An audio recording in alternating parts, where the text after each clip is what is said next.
Alors, on reprend Bezrat Hashem dans Sabbat des Mishpatim. On est toujours au DAF 97a. Donc, vous vous en souvenez maintenant, le Sabbat des Mishpatim, il va continuer à expliquer les versets qu'on a vus dans Mishpatim et selon sa manière qu'il a d'interpréter les versets par rapport au Neshamot. D'accord? Donc, vous vous rappelez que le verset d'après, il dit Ve'im livno ya'adena kemishpat abanot ya'asela. Donc, c'est ça que dit le verset, c'est marqué ici.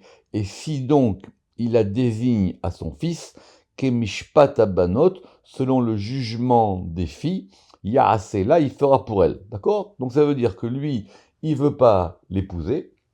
Maintenant, il veut la désigner à son fils.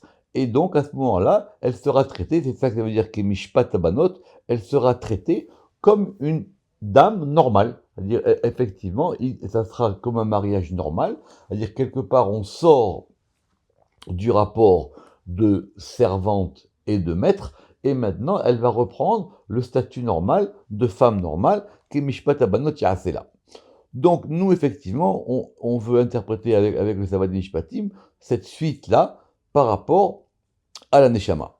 Donc ça veut dire comme maintenant, Ve'im livno ya'adena. Ça on l'a vu la dernière fois, on va juste le reprendre vite fait. Ça veut dire quoi que maintenant, si cette Neshama, il la désigne par rapport à son fils. Alors, il faut évidemment avoir tout le verset depuis le début. D'accord? Donc vous vous rappelez, c'était de quoi? C'était cette Neshama. Cette Neshama, elle était sortie.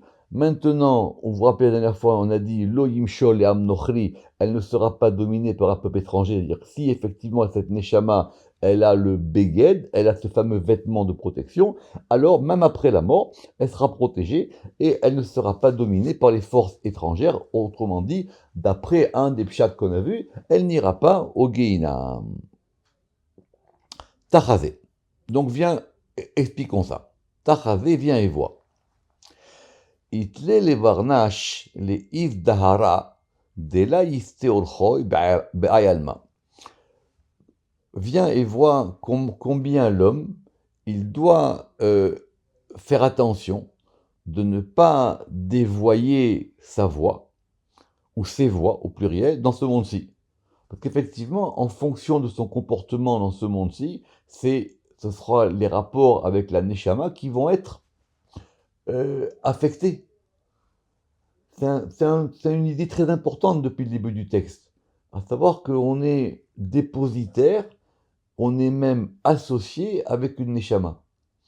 Et tout ce qu'on fait, ça agit là-dessus. Donc du coup, le Zohar ici, c'est ça, c'est important, ce mot-là de l'Iddahara, que peut-être des fois, on prête pas assez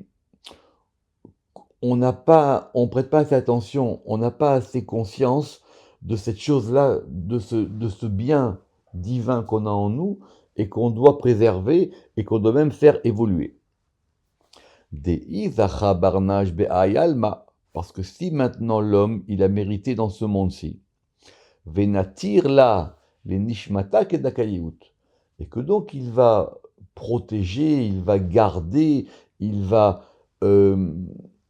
l'intor, il va la garder, il va la protéger, il va la chérir comme il se doit.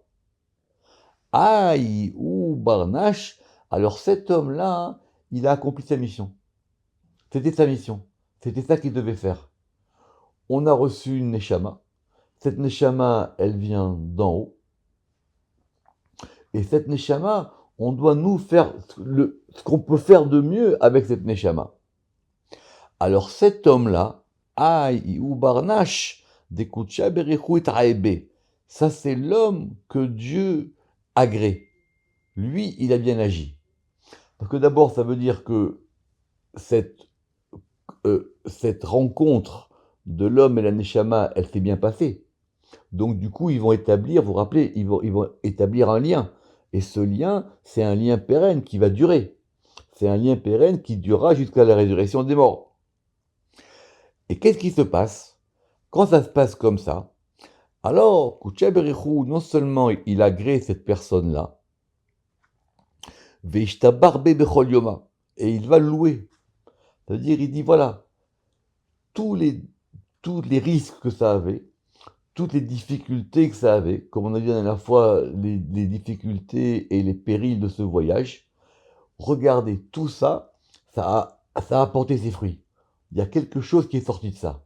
Alors Dieu, Ishtabarbé, il va se louer ou il loue cet homme. Il dit, regardez, voilà, ma création, finalement, elle sert à quelque chose. Alors, Veishtabarbé bechol yoma, et donc Dieu, il va maintenant louer cet homme chaque jour, befamalia, dit-il, dans sa cour, c'est-à-dire dans tout ce qui est autour de lui. C'est un sujet important qui revient souvent. Ça veut dire que si ça se passe bien, l'homme, il est au-dessus de l'ange. Finalement, le Rama qui dit dans Drush Malachim que quand ça se passe bien, les anges sont des créatures inférieures à l'homme. Parce que l'homme, il peut accomplir beaucoup plus que les anges. Ve'amar. Et donc, qu'est-ce qu'il dit Koucha Berechou? Chamou ber'a kadisha di'itli. Regardez le Fils Saint, S-A-I-N-T, que j'ai. Donc cet homme-là, il devient le fils d'Akadosh Baruch Hu. Alors, réécoutez les dernières minutes du cours de la semaine dernière, vous vous rappelez qu'on avait parlé de ce degré, est-ce qu'on est Eved, est-ce qu'on est serviteur de Dieu ou est-ce qu'on est fils de Dieu? En tout cas, ici, d'après ce soir, quand ça a été bien fait, alors là, on accède au degré du fils. Hamou Bera Kadisha de Itli Bewalma. Regardez le Fils Saint que j'ai dans ce monde-ci. Car Vecharavid, et regardez, il a agi de telle et telle manière. Parce qu'évidemment, toutes les actions, tout ce qui s'est passé, toutes ces pérégrinations de l'âme, c'est important. Car Vechar Ovdoi Mitaknan, et telle de ces actions, ce sont des actions qui ont produit un arrangement des choses. On s'était arrêté là la dernière fois. Vechad nishmata nafkat me'ayalma. Et lorsque maintenant, ça c'est par rapport à l'homme. Cet homme-là, il est considéré comme étant le fils. Et maintenant par rapport à l'âme, vekach nishmata. Et lorsque cette âme-là, nafkat me'ayalma, et qu'elle sort de ce monde-ci, Zachia Nekia ou Berira. Donc elle est méritante. Nekia, elle est propre. Et Berira, on va dire qu'elle a une lumière particulière. Kucha Berichu Anir la Bechama Neurin. Le Saint béni soit-il, il va l'éclairer de nombreuses lumières. Autrement dit, c'est ça qu'on appelle le parcours de l'âme après la mort quand elle a mérité. C'est que tout ce qu'elle a fait dans ce monde-ci, maintenant, quand elle remonte, ça va reproduire encore plus de lumière. Il y a une lumière encore en plus qui se fait en haut. Vous vous rappelez que le cours que je vous ai envoyé la semaine dernière sur mon frère, c'est-à-dire que quand une âme, elle arrive en haut, alors en haut, c'est une joie. Parce que cette Neshama, elle va apporter une lumière que les autres n'ont pas. Celles qui sont en haut, elles ne peuvent pas atteindre cette lumière-là. Et donc, Kucha Berichu, il va lui apporter encore plus de lumière. Bechol Yoma Kareala. Et donc chaque jour, il y a une annonce qui est faite sur cette âme-là. Da'i Nishmata Diflania Beri. Voilà la Neshama, voici l'âme de un tel. Donc c'est-à-dire qu'il y a vraiment maintenant une relation personnelle entre un tel et cette âme. Et ce un tel-là, il est considéré comme étant mon fils. Beri, c'est mon fils. Natira le Evele. Les Aou Goufa des Shavak, et c'est une protection qu'il a eue par rapport, enfin qu'il a eu et qu'elle a eu les deux, par rapport à ce corps dont elle est sortie. Donc l'homme lui-même maintenant, celui-là, il va avoir ce degré de fils, et l'âme elle-même maintenant, bien qu'ayant quitté le corps, elle a encore ce degré de protection qu'elle a eu par rapport à ce qu'elle a fait dans ce monde-ci. C'est de là qu'on apprend que ce qu'on fait dans ce monde-ci, ça va produire des fruits, comme dit la Mishnah, dans le monde futur. Parce qu'effectivement, cette chose-là, elle va monter avec nous. Très bien. Alors c'est comme ça qu'on va pouvoir essayer de comprendre la suite du verset. Veda ou dirtiv, et c'est ça qui est écrit.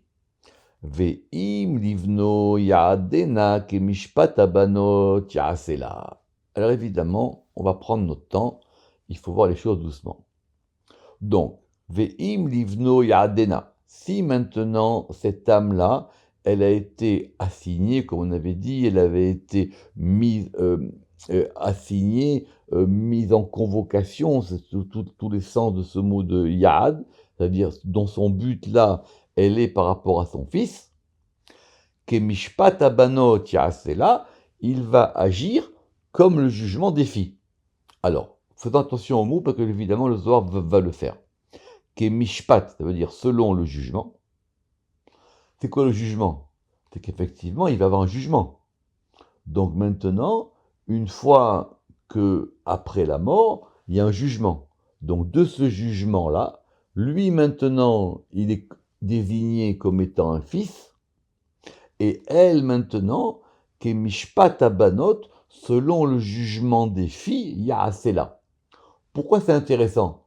Parce qu'au début du verset, il faut toujours reprendre le verset. Au début du verset, qu'est-ce qu'il y avait marqué? Il y avait marqué, si un homme, il vend sa fille, d'accord? Pour servante. Or maintenant, elle est de nouveau reconsidérée non pas comme une fille qui a été vendue par son père pour devenir servante, elle est considérée maintenant comme étant redevenue une fille par rapport à ce lien qu'elle a eu avec le fils du maître. D'accord? C'est important de bien comprendre que tout ce droit de Mishpatim, c'est de bien comprendre comment est-ce qu'il a découpé et analysé le verset de la paracha. Yaasé là, il fera pour elle. Donc je reprends d'après le pshat, si maintenant le maître il veut pas, donc il donne l'enfant au fils, il donne la fille à son fils, et donc maintenant il devra donc la traiter lui comme étant une fille normale. Maïke mishpat abanot. Ça veut dire quoi donc, d'après notre explication à nous ici? C'est quoi cette notion de mishpat abanot? Acha itraza le hakimin. Alors il dit ici, il y a un secret pour les sages. Évidemment. Alors, bego tinara takifa, rekia temira, it et echala chada.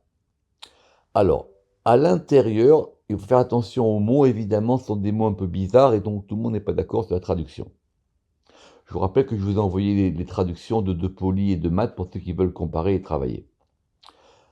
Bego tinara takifa. Alors, a priori, ce bego, ça veut dire à l'intérieur, takifa, ça veut dire puissant, mais ce mot de tinara, pas évident. Alors, on va dire comme ça, à l'intérieur d'un rocher puissant, d'un rocher imposant, d'un rocher dur, Rekia Temira, il y a, Rekia, c'est que c'est Rekia, c'est une étendue céleste, il y a une étendue céleste, Temira, qui est enfouie.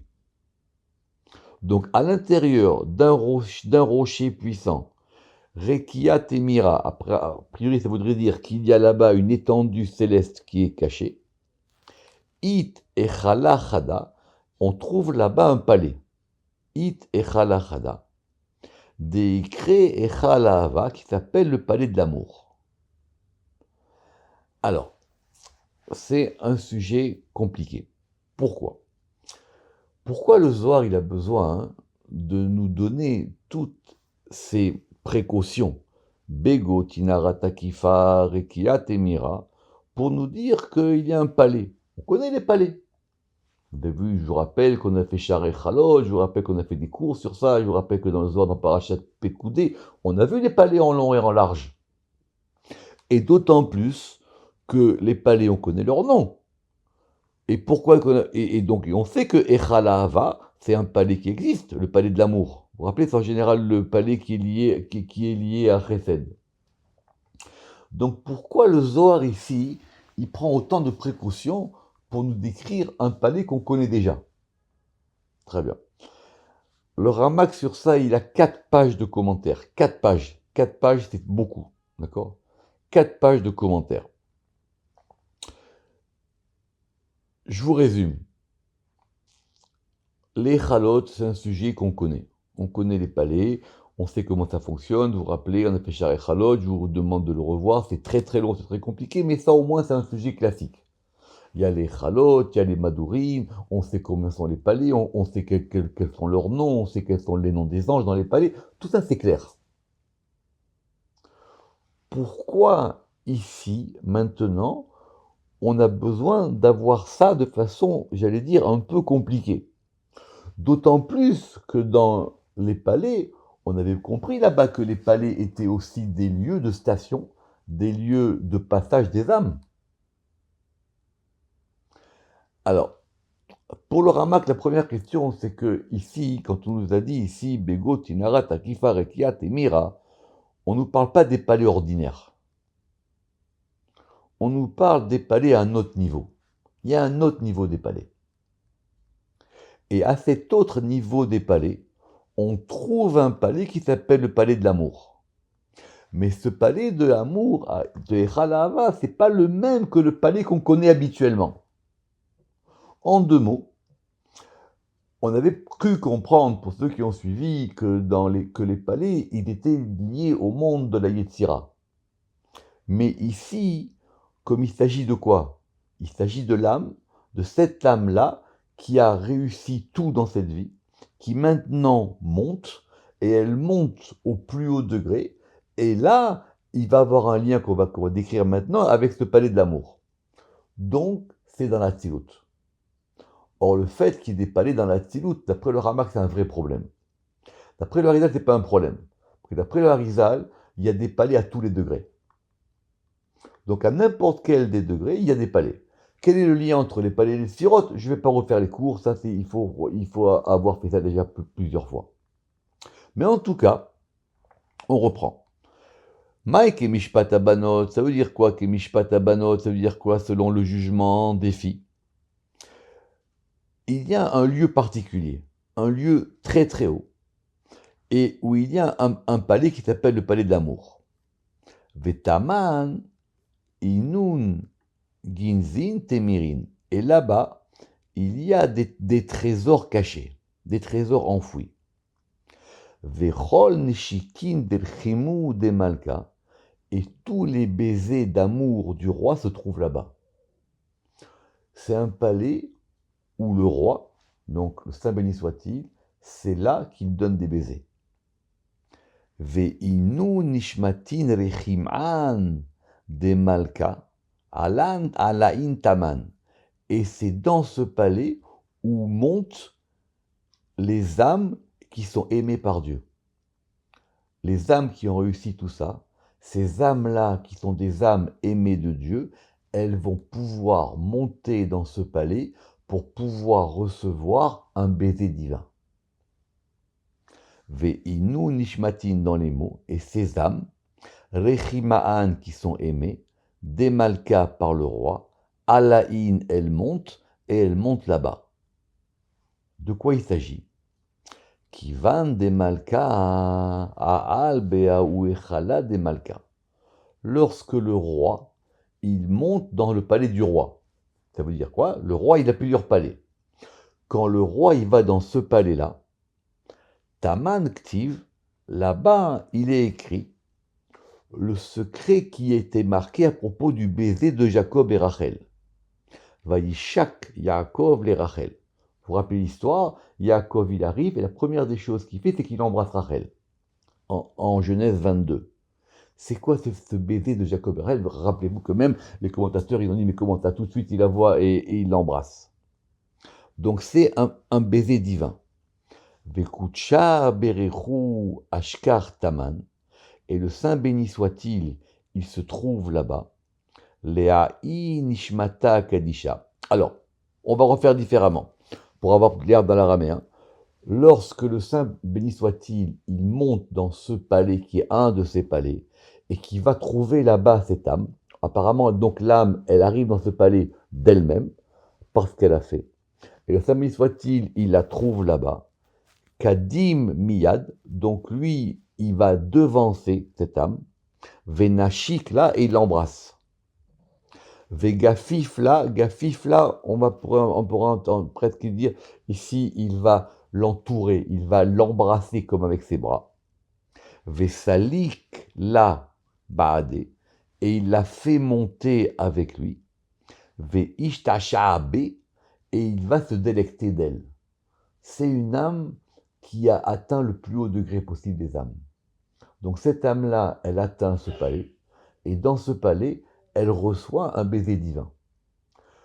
Autrement dit, si vous vous rappelez le premier dialogue qu'il y avait eu entre Dieu et l'âme, c'était le début. Vous vous rappelez que l'âme, elle ne voulait pas y aller.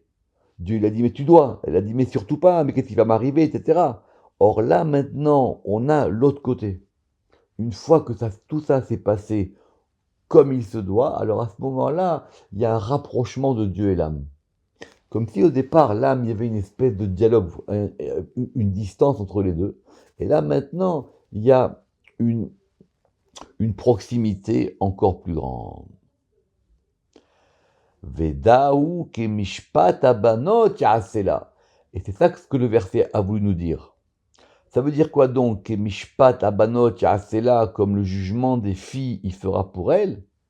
Kedina de abba avid lebirte. C'est-à-dire comme la règle qu'un père va appliquer avec sa fille. Kemishpat abanot, ça veut dire que maintenant, quelque part, cette âme-là, elle devient la fille. Donc l'homme, celui qui était avec cette âme, il devient le fils, et elle devient la fille. Donc on relit, ça veut dire quoi que mishpat, que dina, ça veut dire selon la règle, le din, abanot, c'est quoi la fille? De abba avid lebirte, comme un père il agit envers sa fille. De ii habiba legabé, parce qu'elle est aimée par son père, cette fille-là. Denashikla, et il l'embrasse. Vegafifla, et il va l'entourer. Veyaivla matnan, et il va lui donner des cadeaux. Car kucha berechu avid, et c'est ainsi que sa béni soit-il, il agit. Pourquoi? Pour qui? Les nishmata zakaha, pour cette âme méritante, bechol yoma, chaque jour. Kamadirtiv, comme il est écrit, que mishpat abanot yaasela, comme comme le jugement des filles, yaasela, il fera pour elle. Le Zohar, il va maintenant pointer un point encore plus précis. C'est quoi cette expression de yaasela? Il fera pour elle. Ou littéralement, il lui fera. Il y a une ambiguïté en hébreu dans la grammaire entre yaasela, il fera pour elle, ou il lui fera. Alors tout de suite, le Zohar, il va nous renvoyer à un verset très compliqué, et pourtant très important, dans Isaïe en 64.3. On va voir ce verset ensemble en Isaïe 64.3. Ce verset, il est expliqué de nombreuses fois dans le Zohar, et chaque fois, il est expliqué d'une manière, on va dire, différente.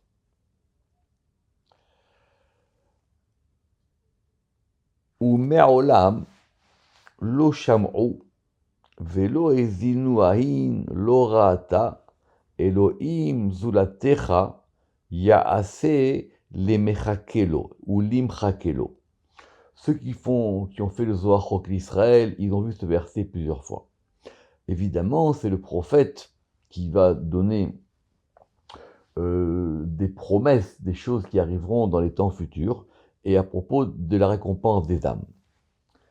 Ou me'olam, et jamais, lo sham'o, ils n'ont pas entendu, lo ezinu, et ils n'ont pas prêté attention. D'accord? La différence qu'il y a entre les hazin et l'ishmoa, j'espère que tout le monde le sait.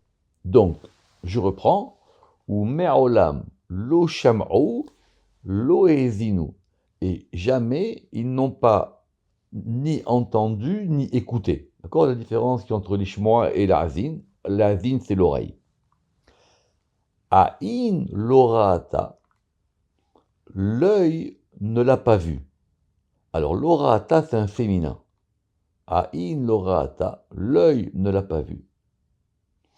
Elohim, zulatecha, si ce n'est toi. Yaasé, il fera. Les mechakelo à celui qui l'attend. Le Zohar dit que ce verset, on peut le lire de plein de manières. Nous, on va s'intéresser à la fin du verset. Alors, Aïn Lora'ata, l'œil ne l'a pas vu. Ça veut dire qu'il y a quelque chose qui est, j'allais dire, inaccessible à l'homme, qu'on ne peut pas entendre et que l'œil ne peut pas voir. Maintenant, c'est un féminin. Alors, Aïn Lora'ata Elohim, l'œil ne l'a pas vu. On pourrait comprendre que l'œil ne l'a pas vu qui Elohim. Donc l'œil ne peut pas voir Elohim. Zoulatra si ce n'est toi. C'est-à-dire quoi toi? Ça veut dire peut-être Dieu. Et Yaasé, il fera les mechakelo à celui qui l'attend. Donc c'est impossible à voir, mais on peut, certaines personnes qui ont eu ce degré d'attente et d'espérance, ils pourront peut-être le voir. Mais Elohim, le Zohar il dit qu'on ne peut pas considérer que c'est lui le sujet. C'est très, très compliqué dans le Zohar, ce verset. Donc, l'une des manières que le Zohar il dit ce verset, il dit comme ça, Aïn lora'ata Elohim. L'œil ne l'a pas vu Elohim. Ce degré de Elohim, personne ne peut le voir. Zoulatra si ce n'est toi. C'est-à-dire, toi, c'est Dieu. Ce degré de Elohim, il n'y a que Hachem qui peut le voir. Yaasé, et il fera les mechakelo pour celui qui l'attend. Je vous renvoie, ce sont des oies très très compliquées que vous avez déjà fait sûrement dans Chok l'Israël. Je vous répète le pshat le plus simple. Aïn lora'ata, l'œil ne l'a pas vu, elle au féminin, ce degré de Elohim. Zoulatra si ce n'est toi. Yaasé, il fera. Le soir il dit qu'on aurait dû dire ta'asé, tu feras. C'est-à-dire quoi, il fera? Parce que le début du verset, il parle par rapport à Dieu. C'est qui le il? Yaasé. Il fera les mechakelo à celui qui l'attend. En deux mots, c'est une espèce de récompense suprême pour une vision particulière. Et cette vision particulière, évidemment, elle n'est pas donnée à tout le monde. Et elle indique un degré du féminin et un degré de Elohim. C'est tout ce qu'on a besoin par rapport au cours dont on a besoin ici. Pourquoi c'est intéressant? Parce que maintenant, on va reprendre les deux expressions. C'est-à-dire que notre verset, il a dit quoi? Notre verset, il a dit que mishpat abanot ya'asela. Comme le jugement des filles, il fera pour elles. Ya'ase, il fera là pour elles. Et nous, on a une expression similaire ici. Ya'ase les mechakelo. Il fera pour celui qui l'attend. Explication du Zohar. Kema de ay berata. Puisque maintenant, de même que cette fille, Ashlimat Asiya Be'ay Alma. Elle a accompli son action.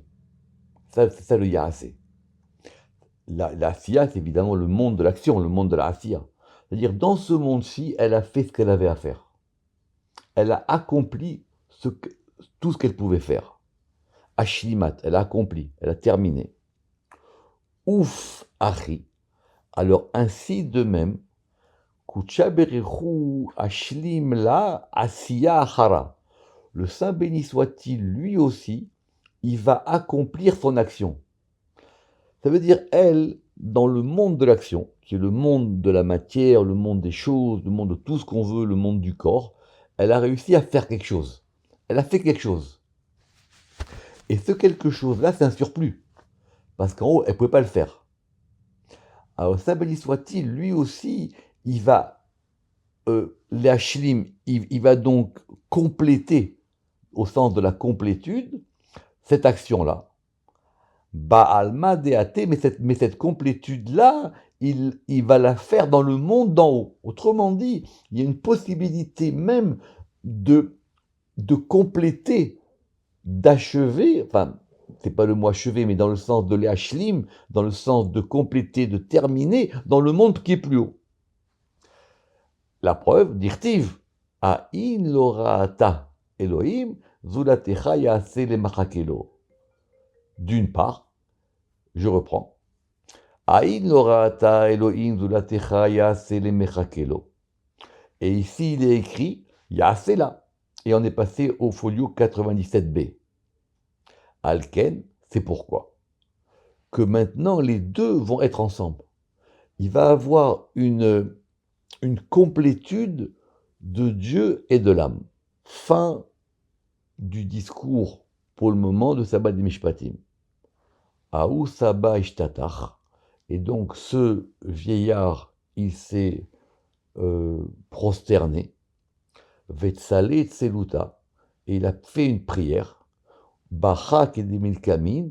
Et il a pleuré comme il avait fait auparavant. Parce qu'effectivement, on a atteint maintenant ici un degré d'explication très important. Pourquoi il pleure? On verra ça dans le cours de la prochaine fois. Baruch Adonai Le'olam. Amen. Ve Amen.